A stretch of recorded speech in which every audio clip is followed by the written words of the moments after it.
Marcos Troirro, um dos palestrantes do 38º Fórum da Liberdade e trazendo um jogo, né, que é a economia do nosso país, trazendo essa metáfora do tabuleiro. Quais são os caminhos, as rupturas que você vai abordar aí pra gente? Bem-vindo. Obrigado. Eu vou fazer um pouco a conexão entre aquilo que é oferecido pelo cenário internacional, tanto em termos de risco quanto de oportunidades, e o momento do Brasil, né? Nós estamos vivendo uma ordem internacional em ebulição, em mudança, que parece um mundo muito perigoso, onde há muita insegurança alimentar, muita insegurança energética, onde há um questionamento sobre a transição para uma economia mais verde, mas nesses setores o Brasil tem contribuições importantes a oferecer. E, portanto, eu acho que é um momento em que, enfim, com boa diplomacia, com boa estratégia, o Brasil poderia acumular grandes excedentes que viriam a servir como o motor necessário para o Brasil se tornar uma sociedade mais intensiva em tecnologia, ganhos de produtividade. É isso que a gente está discutindo no Fórum da Liberdade. O Troirro esteve junto ao governo, né, ao ministro Paulo Guedes. Quais as principais contribuições desse período que tu destacaria, pensando no tema desse evento, que é a coragem para escolher? Veja, a administração do ministro Paulo Guedes foi uma das mais inovadoras e, na minha opinião, agora está muito na moda a palavra consequencial, né? Uma das mais consequenciais. Reforma da Previdência, marco do saneamento, um aumento do sentido de competição, de capitalismo competitivo, a ideia de que o espaço, né, do empreendedor e do setor privado na definição dos rumos da economia nacional foi ampliado. E veja, tudo isso num contexto que teve a pior ameaça à saúde pública desde os anos 30, nós estamos falando do começo do 19, e também uma guerra externa, né? Ou seja, ele pegou um pouco ali aquele período de início da guerra na Ucrânia, mais grave conflito geopolítico no coração da Europa desde a Segunda Guerra Mundial.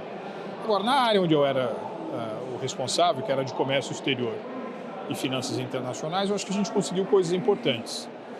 Nós elegemos 2 presidentes de banco multilateral, um do Banco dos BRICS, outro do Banco Interamericano de Desenvolvimento. É algo que nunca havia acontecido.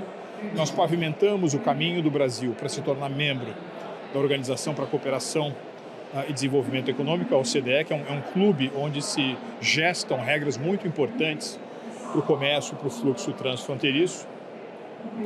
Nós conseguimos finalizar, depois de praticamente 25 anos de negociação, o acordo Mercosul-União Europeia. Fizemos um acordo entre o Mercosul e o EFTA, que é um grupo de países muito ricos da Europa que não estão na zona do euro. E, obviamente, se você olhar, por exemplo, para as relações Brasil-China, né, nesse período, o Brasil acumulou superávites comerciais superiores aos superávites comerciais dos 17 anos precedentes. Então, foi um momento de maior inserção internacional do Brasil. O ministro Paulo Guedes, sempre um grande comunicador, né, com a solidez intelectual que ele tem,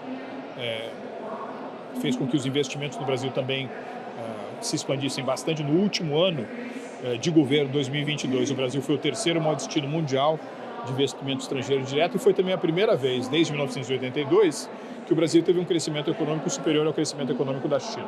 Então, eu acho que é um legado econômico inestimável. Troirro, para a gente finalizar, pensando em mercado e comércio exterior agora, o tema deste ano, né, do Fórum da Liberdade, falando em coragem para escolher, trazendo essa temática de comércio exterior, quais são as escolhas? O que deveria ser feito? Veja, se você fizesse uma análise dos países que realmente observaram um milagre econômico desde o final da Segunda Guerra Mundial, Alemanha, Japão, China desde 1978, Chile, a Coreia do Sul desde os anos 70, alguns deles ficam na Ásia, outros ficam na Europa, outros ficam na América Latina. Alguns conseguiram isso num ambiente de mais democracia, outros fizeram isso num ambiente de oxigênio democrático mais rarefeito, mas todos eles tiveram uma característica importante, que é o crescimento por meio das exportações. E eu acho que esse cenário internacional tão conflagrado oferece ao Brasil a possibilidade de ocupar espaços que estavam ocupados por outras potências. Por exemplo, no contexto da relação entre os Estados Unidos e a China, os chineses estão retalhando os americanos no campo do agronegócio. O único país que tem a capacidade, tanto em escala quanto agilidade, de fornecer produtos para esse grande mercado comprador é o Brasil. Então, nós temos chances muito grandes. Eu espero que isso possa ser um ciclo longo, né, e que se inicie a partir das eleições presidenciais do ano que vem.